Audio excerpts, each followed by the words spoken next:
of collaboration between education students at the University of Lethbridge and a grade 4 class at Mike Mountain Horse Elementary School.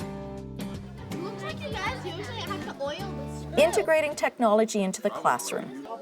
That was the idea behind a 3D design and printing project involving UofL students from the Faculty of Education and grade 4 students at Mike Mountain Horse School.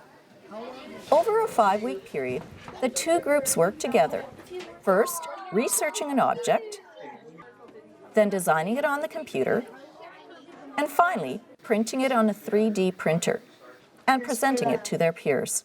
Surface? So this is my project, mostly. For the student teachers, it was a chance to hone their teaching skills. For the grade 4s, a fun and innovative project. And for both, it was an eye-opening learning experience.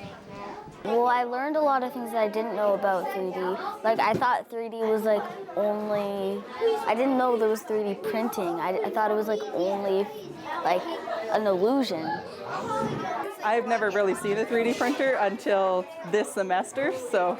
We spent probably a solid week learning how to use the 123D design program and watching how the 3D printer worked and trying to figure all this stuff out. So we had that first step ourselves of learning it, getting our prints, how excited we were to see what we had printed before we came into the classroom.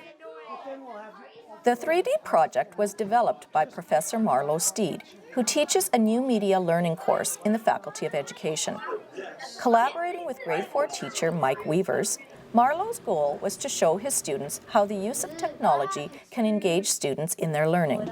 And there's your 3D shape. And then once the success of this project is that my students, the student teachers, were given an opportunity to come to sort of get a practicum experience here in Mike Mountain Horse School, working with Mike Weaver's grade 4 students.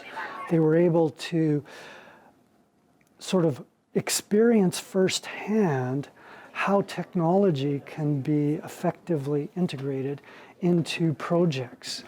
And I think that was a really big part of the success, is that my students saw firsthand the struggles, the challenges, and the positive things that happened as the grade 4 students worked through their designs and went from concept to tangible object. Teacher Mike Weavers has collaborated with Marlo on various projects involving technology over the years. He says this one was one of the best. This project was going to succeed for a couple reasons. Number one is we wanted it to succeed. Number two is because we had great people to work with. And number three is because children are resilient. And when you give children an opportunity to do things, there's magic that happens. And in this project, magic happened. And those are the things that excite me about teaching. Those are the things that excite me about classrooms. And the classroom atmosphere and the collaborative atmosphere that we had in here was, bar none, one of the best projects we've done in years. As for the education students, they say lessons learned through this project will be helpful as they begin their teaching careers. People always say the lifelong learning thing, but it definitely applies to stuff that's new, and especially new technology, right? There's no way I could have helped them with it because we didn't really know what it was, but so if I were to have my own class, I guess it showed me that new experiences will always be a challenge, but as long as you can work through it with your students, you can always finish it and get it done.